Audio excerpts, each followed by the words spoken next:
जय श्री राधे सभी मित्रों को। ध्यान मूलम गुरु मूर्ति पूजा मूलम गुरु पदम मंत्र मूलम गुरु वाक्यम मोक्ष मूलम गुरु कृपा। श्री सद्गुरुदेव भगवान के श्री चरणों का ध्यान करते हुए वीडियो को आगे बढ़ाते हैं।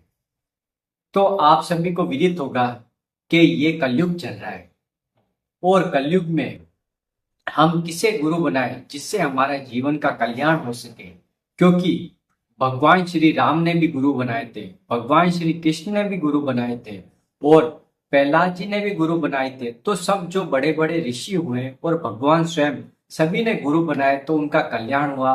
तो भगवान श्री राम ने वशिष्ठ जी को गुरु बनाया, भगवान श्री कृष्ण ने सांदीपनी ऋषि को गुरु बनाया और प्रहलाद जी के जो गुरु थे वो ऋषि नारद जी थे, जो प्रहलाद जी बड़े भक्त हुए। तो आप समझ सकते हैं कि गुरु की महिमा क्या है। तो अगर आपके जीवन में अगर आपको कल्याण का कल्याण हो जाए तो इस वीडियो को पूरा अंत तक जरूर देखें, क्योंकि इसमें पूरा गुरु महिमा के बारे में बताया जाएगा। इसलिए बिल्कुल भी चूक ना करें और अंत तक वीडियो को जरूर देखें। तो चलो वीडियो स्टार्ट करते हैं। तो सबसे पहले हमें यह जानना होगा गुरु कौन होता है।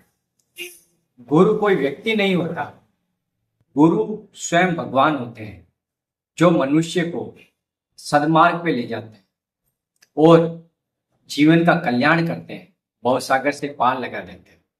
लेकिन गुरु की आज्ञा पे जो चलता है, उनके वचनों पे जो चलता है, उसका निश्चित रूप से बेड़ा पार हो जाता है। वह भवसागर से पार होके इस लोक में और परलोक में दोनों जगह सुखी हो जाता है और उसका वापस जन्म नहीं होता। वे जन्म मरण के चक्कर से छूट जाता है।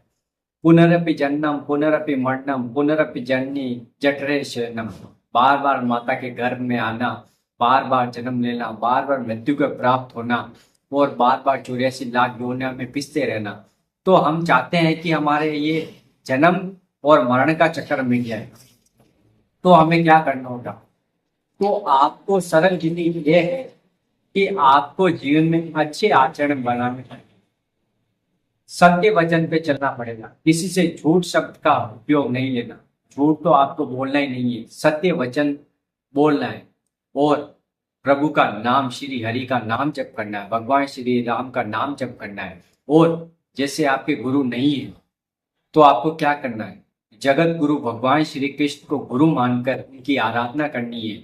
तो वो आपको भवसागर से पार लगा देंगे और उन्हीं से प्रार्थना करनी है, हे प्रभु श्री कृष्ण, मुझे सच्चे गुरुदेव से मिला दीजिए जिससे मेरा कल्याण हो सके।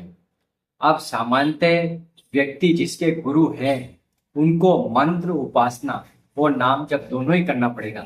मंत्र का जाप सुबह और शाम करना पड़ेगा और नाम आप हर समय ले सकते हैं, चलते फिरते उठते बैठते अपनी जिह्वा से राम राम राम राम राम राम। इसका प्रभाव ये होगा कि आपका मन शीतल होगा।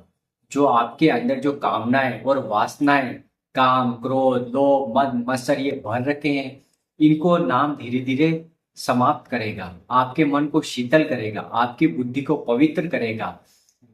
मने कष्टाणी इंद्रियाणी प्रकृति स्थान करिष्यति। जो आपका मन है वो हमेशा भोगों की तरफ और प्रकृति की तरफ स्वाभाविक ही जाता है, आपको ले जाना नहीं पड़ता। और भगवान का ध्यान करने के लिए, भगवान का नाम जप करने के लिए आपको एकाग्र होना पड़ता है। जबकि गलत गलत भोग वासनाओं में तो आपका मन ऑटोमेटिक ही जाएगा, आपको कुछ प्रयास करने की जरूरत नहीं है, वो अपने आप ही चला जाएगा। इसलिए एकाग्र होकर प्रभु श्री राम प्रभु श्री कृष्ण का नाम जप करें और आपके जो गुरुदेव हैं उन्होंने जो आपको मंत्र और नाम दिया है उसी का उच्चारण करें, जिससे आपका परम कल्याण हो जाएगा। और आपको जीवन में यही चाहिए कि किसी के साथ द्वेष भावना ना करें। अगर आप किसी के साथ द्वेष भावना करते हैं तो आप कभी भी परमात्मा पे नहीं चल पाएंगे, क्योंकि वही मन आपको जलाएगा। अगर आप में, क्योंकि जड़ चेतन जग जीव जग सकल राम में जानी। जब यहाँ जड़ और चेतन सब जगह सर्वत्र प्रभु श्री राम ही विराजमान है तो आप किससे द्वेष भावना करेंगे? क्योंकि चराचर जगत में भगवान ही है, हर जगह भगवान की भावना आप कर लोगे तो ना तो किसी से राग होगा ना किसी से द्वेष होगा। हमें ना तो ज्यादा किसी से राग करना है ना किसी से द्वेष करना है, क्योंकि हम कुछ समय के लिए इस संसार में भेजे गए हैं, वो केवल कर्म करने के लिए। कर्म कैसे? अच्छे कर्म और बुरे कर्म दोनों हमसे हो रहे, पाप कर्म और पुण्य कर्म। अब कर्मों के बंधनों में हमें नहीं फंसना है, हमें भजन करना है। भजन कैसे? प्रभु का नाम जप करना है, तो उससे हम भवसागर से पार हो जाएंगे। और कर्म के चक्कर में पड़े तो हम इस माया जाल में फंस जाएंगे, क्योंकि प्रभु श्री कृष्ण स्वयं बता रहे हैं भगवत गीता में, देवी होशा गुणमयी मम माया दुरतया मामेव प्रपदन्ते माया में ताम तरन्ति ते। हे अर्जुन, मेरी माया बहुत ही दुस्तर है, बहुत ही भयानक है। अगर इससे पार जाना है तो मामेव प्रपदन्ते माया में ताम तरन्ति ते। मेरा भजन करो, मैं तुम्हें माया से पार कर दूंगा, मुक्त कर दूंगा। तो भगवान स्वयं कह रहे कि भजन करने से ही आप भवसागर से पार हो सकते हो, नहीं तो आपसे इतने जन्म से लगा के अब तक कितने पाप हुए, आप हर व्यक्ति जानता है मैं बहुत पाप कर चुका हूँ। अब अवश्य में भोक्तव्यम कर्तव्यम कर्म शुभाशुभम, आपके कर्मों का परिणाम तो आपको भोगना पड़ेगा, क्योंकि हर व्यक्ति को भोगना ही पड़ता है कर्मों का परिणाम।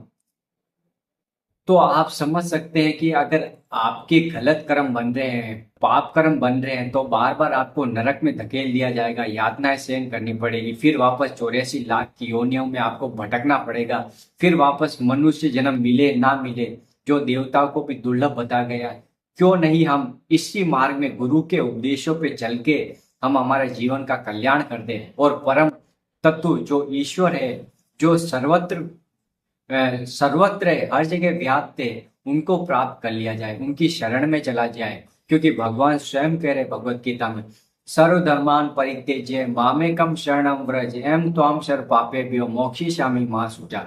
हे अर्जुन, सब धर्मों कर्मों को छोड़कर मेरी शरण में आ जाओ, मैं तुम्हें सब पापों से मुक्त कर दूंगा। तो आप चिंता में क्यों हैं? ये आपकी चिंता, शोक, भय सब इसी कारण है क्योंकि आप माया के जाल में फंस चुके हैं, संसार में फंस चुके हैं। अगर आप संसार के जाल से बाहर नहीं आएंगे, आपके परिवार, सगे संबंधी, समाज, ये सब एक झूठा असत्य है। क्योंकि ये क्या है? ये संसार एक मृत्यु लोक है, दुखालयम है शाश्वतम, दुखों का घर है, क्षण भंगुर है। इसलिए ये शरीर नाशवान है, इसके पीछे क्यों भाग रहे हो? जबकि कुछ भी सत्य नहीं है, ना तो आपका धन साथ जाएगा, ना परिवार साथ जाएगा, तो किसके पीछे भाग रहे हो? प्रभु का भजन कर लीजिए, जितना ज्यादा आपका भजन होगा उतना ही बड़ा सुख मिलेगा आपको। आपको परम पद की प्राप्ति हो जाएगी, जन्म मरण का चक्कर छूट जाएगा, मोक्ष की प्राप्ति हो जाएगी। फिर आपको क्या चाहिए? तो यहाँ संसार की भोग वासनाएं सब खत्म कर दीजिए, केवल प्रभु की शरण में जाके नाम जप करिए, तो आपका परम कल्याण हो जाएगा। ये वीडियो आपको कैसा लगा? वीडियो को लाइक कर दें, कमेंट कर दें, शेयर कर दें, और चैनल पर नए तो चैनल को सब्सक्राइब जरूर कर दें, क्योंकि ऐसी आध्यात्मिक वीडियो हम आपके लिए लाते रहते हैं। राधा वल्लभ श्री हरिवंश।